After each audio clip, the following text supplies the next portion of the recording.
வணக்கம் நேயர்களே.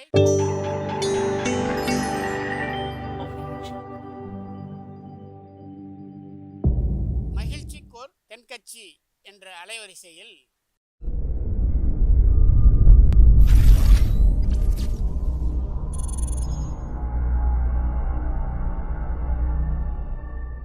சிரிப்போம், சிந்திப்போம், செயல்படுவோம் என்ற தொடர் நிகழ்ச்சி தினமும் காலை 8 மணிக்கு யூடியூப் அலைவரிசையில் ஒளிபரப்பாகும் என்பதை மகிழ்ச்சியோடு தெரிவித்துக் கொள்கிறோம்.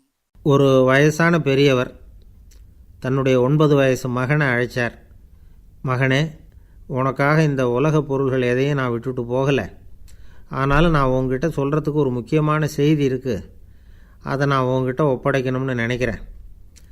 அது என்னோட அப்பா அவருடைய கடைசி காலத்தில் என்கிட்ட ஒப்படைச்சிட்டு போன செய்தி. வாழ்க்கையில் அது எனக்கு ரொம்ப உபயோகப்பட்ட ஒரு கருத்து.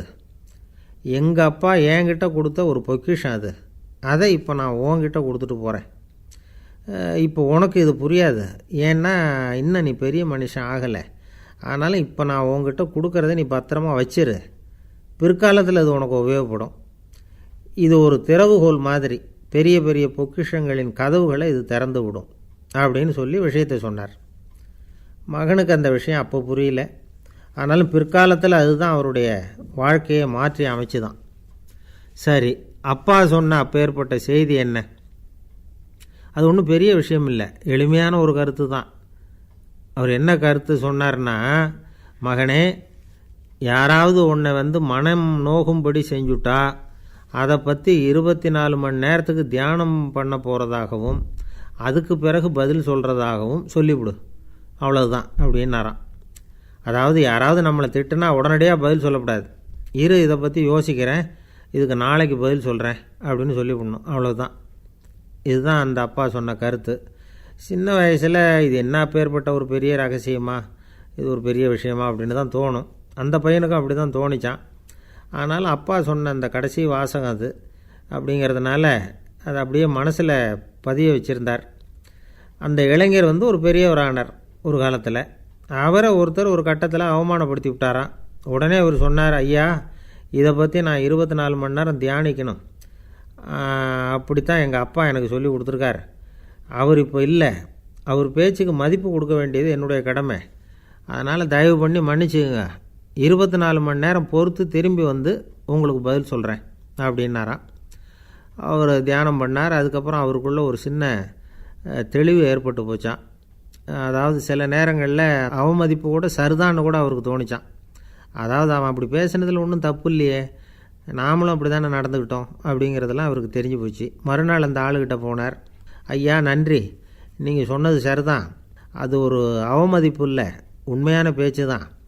நீங்கள் என்னை முட்டாள்னு சொன்னீங்க. யோசித்து பார்க்குறப்போ அது சரிதான்னு எனக்கும் தோணுது. நான் அப்படி தான் இருக்கிறேன் அப்படின்னாராம். சில சமயம் இது மாதிரி யோசிக்கிறப்போ அந்த அவமதிப்பே ஒரு பொய் அப்படின்னு புரியும். அதுவே பொய்ங்கிறப்போ அதுக்காக நாம் எதுக்கு மனம் புண்படணும் அப்படின்னு நினைப்பார். அது மட்டும் இல்லை, அது ஒரு பொய்ன்னு சொல்கிறதுக்கு கூட அந்த ஆள்கிட்ட போக மாட்டார். பொய்ன்னா அது பொய் தானே, அதுக்காக ஏன் கவலை பண்ணணும்? கவனிக்கிறது மூலமாகவும் தியானிக்கிறது மூலமாகவும் மெல்ல மெல்ல அவர் மற்றவர்களின் செயல்களை விடவும் தன்னுடைய எதிர்வினைகளின் மீது தான் அளவு கடந்த விழிப்புணர்வு கொண்டவராக மாறினார் அப்படிங்கிறார் ஒரு பெரிய ஞானி. தியானம்ங்கிறது ஒரு எளிமையான புரிந்து கொள்ளல் மட்டும்தாங்கிறார் அவர். மௌனமாக உட்கார்ந்துருக்கிறது இல்லை தியானம். மந்திரத்தை ஓதிக்கொண்டிருப்பதில்லை தியானம். மனதின் நுண்ணிய வேலைத்தனங்களை புரிந்து கொள்வது தான் தியானம் அப்படிங்கிறார். அப்படி புரிஞ்சுக்கிறப்போ நமக்குள்ள ஒரு மாபெரும் விழிப்புணர்வு பிறகுது. அது மனசிலிருந்து பிறக்கிறதில்ல, ஆன்மாவிலிருந்து, பேரறிவிலிருந்து பிறக்குது. இதுதான் பெரியவர்கள் சொல்லியிருக்கிற முக்கிய கருத்து.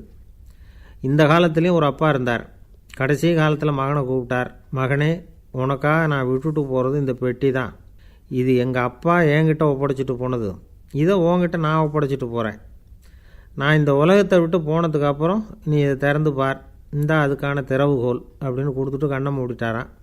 கொஞ்ச நாள் கழித்து பொட்டியை திறந்து பார்த்துருக்கிறார். பொட்டியில் இருந்தது என்ன தெரியுமா? நம்ம குடும்பத்துக்காக தாத்தா காலத்திலேருந்து யார் யார்கிட்ட எவ்வளவு கடன் வாங்கியிருக்கிறோம் அப்படிங்கிற விவரப்பட்டியல் அதுக்குள்ளே இருந்துதான். ஐயா தென்கட்சி கோ சுவாமிநாதன் அவர்களின் மகிழ்ச்சிக்கோர் தென்கட்சி தொடர் நிகழ்ச்சியினை கேட்டு பயன்பெறுங்கள். நிகழ்ச்சியினை பிடித்திருந்தால் உங்களுக்கு கமெண்ட் பாக்ஸில் உங்கள் கமெண்ட்டுகளை பதிவு செய்யுங்கள், ஷேர் செய்யுங்கள், லைக் செய்யுங்கள், கண்டிப்பாக சப்ஸ்கிரைப் செய்யுங்கள். நன்றி, வணக்கம்.